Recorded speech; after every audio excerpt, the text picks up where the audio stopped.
Welcome back to Action Fan and welcome back to another episode of Off the Shelf. So today we're going to be getting another guy down from the shelf. Without further ado, let's go over to the shelf and pick a guy to bring down on the table. Then we'll look in my book and we'll look on Action Man HQ and we'll learn a bit about this guy and see if there's anything we need to get. Got a lot in the back there. I'll have to start thinking about these guys. I think though today it's going to be this guy. I think he's called the Despatch Rider. Right, come on, mate, let's get you down.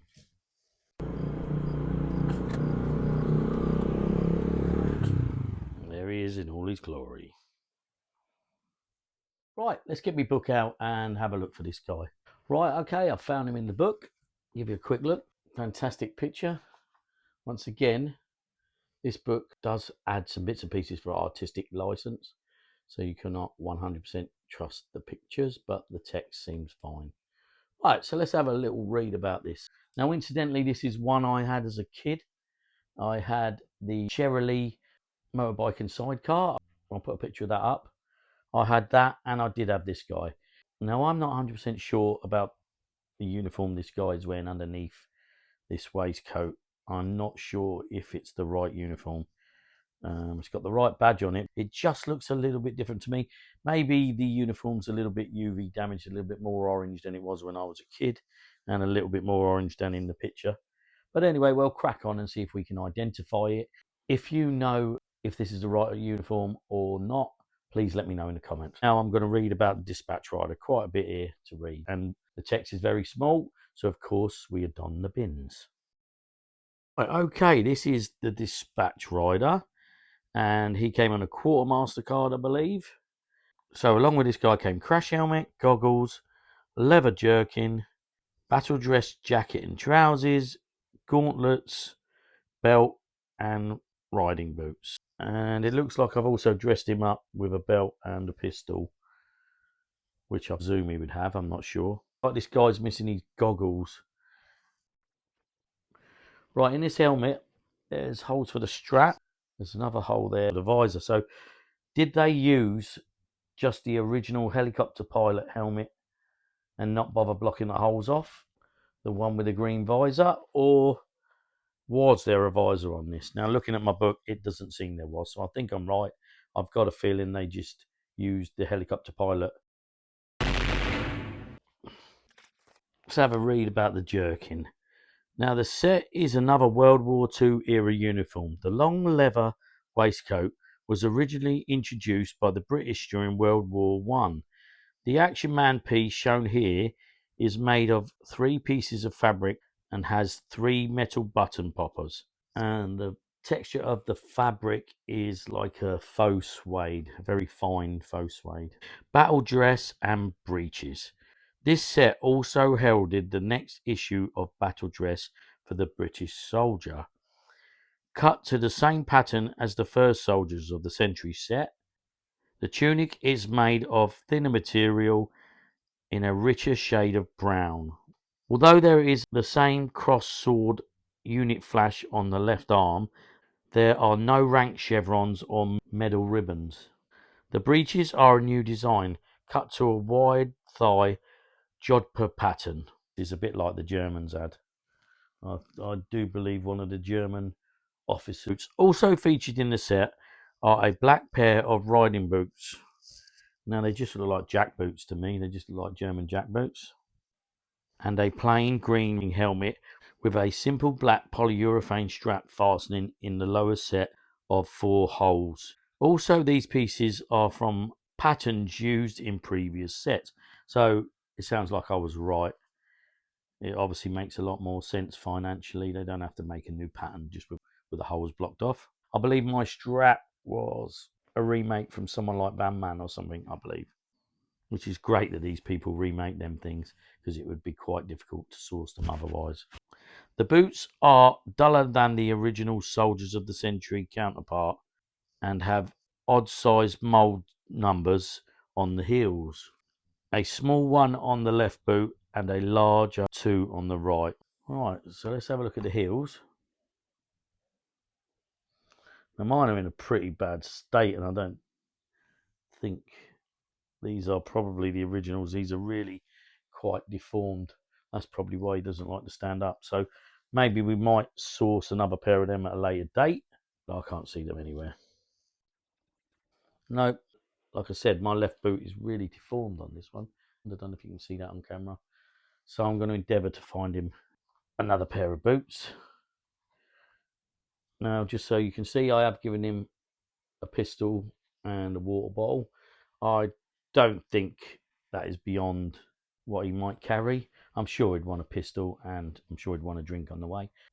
Right, let's have a look at the gauntlets. The gauntlets are made from a brown textured fabric. Now, mine aren't. Mine are made of cloth, like a cotton almost. So I think these are the wrong gauntlets, or an earlier or later issue. So I'll have to look for them. These gauntlets are cut to the same pattern as those included in the ceremonial sets, but use only one type of fabric, a similar material to that used for the jerkin. Now, I've got a feeling looking at these gloves here, I'm not going to take them out because they're a pain in the ass to get back in, but I'm looking at these gauntlets here, and I think these might actually be part of one of the polar expedition. Now, I vaguely remember the polar expedition having brown gauntlets, but I'm not sure because these are the cloth type. So I'm quickly going to pause the video and I'm going to see if I can find that. Looks like I'm right. I will put a picture up to show you, but let's have a quick look in my book so you can see. Now, these are the gauntlets that this guy's got. So I am building a Polar Explorer, so I will use them. I'll have to go on eBay and look for the correct gloves. But for now, these will do. I haven't done an update from the cupboard for a while. I keep forgetting to buy those little bits I need, but I must focus on that. I have got a few bits now. So we will get over to the cupboard and I'll show you the cupboard and update so you can have a good look at where we are at. And also we'll update some of the guys while we're there because I think that's very important. I must start to make a list and instead of buying some new Action Man right now, focus on updating the ones I've got. Right, so anyway, we've worked out that they're the wrong gloves. They are the Polar Explorer gloves. I'll just give you one last look at the book. That's everything in my book about this guy. Let's move on to Action Man HQ. Now, looking at this picture, this guy seems to have green trousers. So I am a little bit confused because in my book these matched. Now, whether they were just unable to find the trousers at the time, I don't know. Let's have a read on because they quite often tell you what's going on in the pictures. Right, and it says period was the flock hair / eagle eyes. Now it's 76 to 78, so I believe that was both the flocked hair, then it went over to the eagle eyes. Just like the field training exercise, it was in the same period. You had the flocked hair coming in 75, 76, I believe, and then you went on to eagle eyes to 78. So you could display this with both, but then again, we do what we want to do, don't we? We do what we want to do. Right, the Dispatch Rider. The Action Man Dispatch Rider was an ideal figure for the Action Man motorcycle and sidecar. Now, incidentally, I haven't got that. I wish I did have that. I've got the Cheryl Lee one. He featured a unique suede effect sleeveless jerkin and gauntlets. He also had a battle dress blouse tunic that bore the same division square patch as the earlier British infantryman. His riding breeches were similar to the German officer. See, so I was right about that. I'm starting to learn. But they were in a tan or green colour. Oh, right, so there might have been two versions then. I believe the German officer was a dark green, I think. They were not always of a colour match to the tunic. So that's really interesting, isn't it? Now, these ones are. So that's probably why I got confused. Maybe as a child, mine weren't the same colour. And these ones are pretty well matched. Which, as you know, if you collect Action Man, is always a problem. If you're going to buy the top somewhere and the trousers somewhere, is how UV damaged they are and how faded they are. So you might not get the match. The goggles had the plastic strap and his jack boots were the same pattern as the German figure. Right, okay, so we've got the right boots then. They weren't different. We haven't got the goggles. I have got the file to print my own goggles up, and I have printed some up, but not in a clear or green plastic. I've just used a normal plastic. Right, here we go. So I've got one of the pairs that I printed up and made the elastic strap myself. For a laugh, I painted these white and chromed out the front. See how they go. These were aimed at being for one of my winter soldiers. I'm not sure if it was the German or something. I don't know. I was just having to play about with that. So for now, I'm going to let these live with this guy. Boom. When I printed these, while they were soft, I could have curved them a bit. So that's what I'll do with my next pair. These are a bit too straight. I have some clear green resin. I have to mass produce loads of goggles at a later date. Right, so we could actually just paint these green for now, just to give him a bit of a better look. Right, okay, so we all know he's the Action Man Dispatch Rider set, and it says here that his number was 34137 on the card. And what came with him was the tunic, the riding breeches, boots, jerkin, crash helmet, goggles, gauntlets, pistol belt. Oh, so it did come with him then. It didn't say that in my book. It didn't say pistol belt as I can remember. Can you guys remember? Let's have a look back.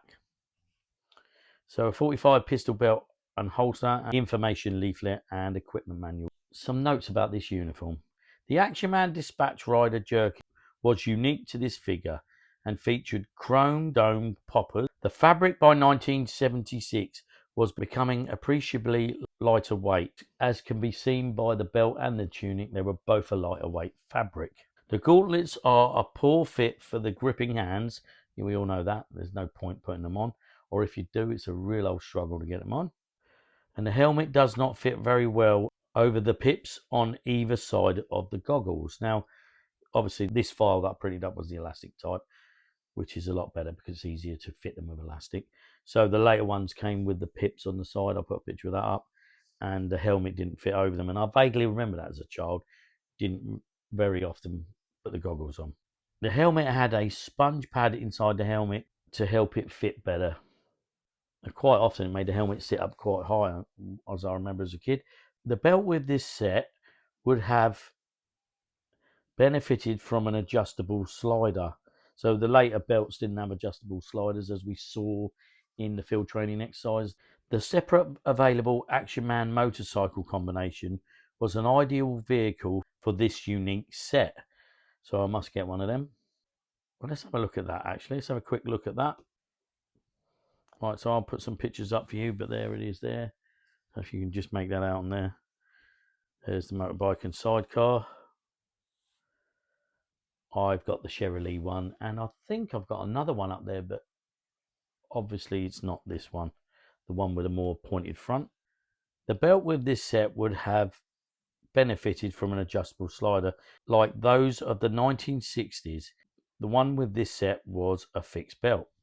So it's very tight if worn with the jerkin and creases the waist if left over a long period. So that's a problem. You leave this guy with his belt on like this, show like this. When you go eventually take the belt off, it'll leave all creases in the material. Incidentally, the top button becomes really hard to do up with the jacket underneath here as well. So, but I mean, I don't know if that's a massive problem because you're probably not going to show him without the belt on. But then again, you might want to. So I'm guessing the only way around that is take the belt off occasionally. But that seems pretty extreme. If I went around all of mine, undressing them, ironing everything, laying it flat, maybe that's the only way to do it. And I'm not going to be doing that. So that's just about everything on this page. Well, I'll show you again. Once again, you can buy new fabric badges for this guy. Now mine's pretty all right. Mine's in good condition, but you can buy them on Action Man HQ. Once again, a fantastic website. Whoever runs that, I really appreciate you for doing that. It could do with updating. There are a few uniforms that aren't updated on there, but I understand, everybody's busy these days. Just to recap, I probably could do with a new pair of jack boots because this one's slightly deformed at the bottom. I could do with some original goggles. I might actually paint these green or go and clean my printer up, set the printer up and put some green in there and just print off loads of these and some of the visors. I've also got the STL from the visors, and that's thanks to Nick Bolton. Thank you very much for selling me them. He's got a Thompson. I'm probably going to change that for a Sten gun or something like that. Or if I display him with a motorbike, which I want to do down the line, but I'm running out of space, I will display him with the motorbike and no gun as such, and just a pistol probably. Right, so that's just about it. So let's put the iPad over there. For now, I think I'm going to put this guy in the cupboard. So Action Man, 1976 Dispatch Rider, get in the cupboard. Here we are here over at the cupboard. I've paired my Dispatch Rider up with, I think, this Strike Force motorcycle and sidecar. I haven't got the Action Man motorbike, unfortunately. I've got the Lee German motorbike and sidecar, so I thought I'd go ahead and do that. I've moved the Germans down from this shelf down to the bottom shelf there. I think you can just make them out there. And I brought this guy up here. So we've made a bit more room here as well. Looking pretty lonely as it is, but we can add a couple more action men in and around him. Maybe a British officer and a British infantry. And I am now thinking about putting the belt under the jerkin so that it doesn't crease, and I see they're actually just hanging down, so and I may open his jerkin, but that's something I can do down the line. For now, that's it. We've got him in the cupboard. Thanks so much for watching. Please consider subscribing to your favorite channel, Action Fan, and I'll see you in the next exciting episode.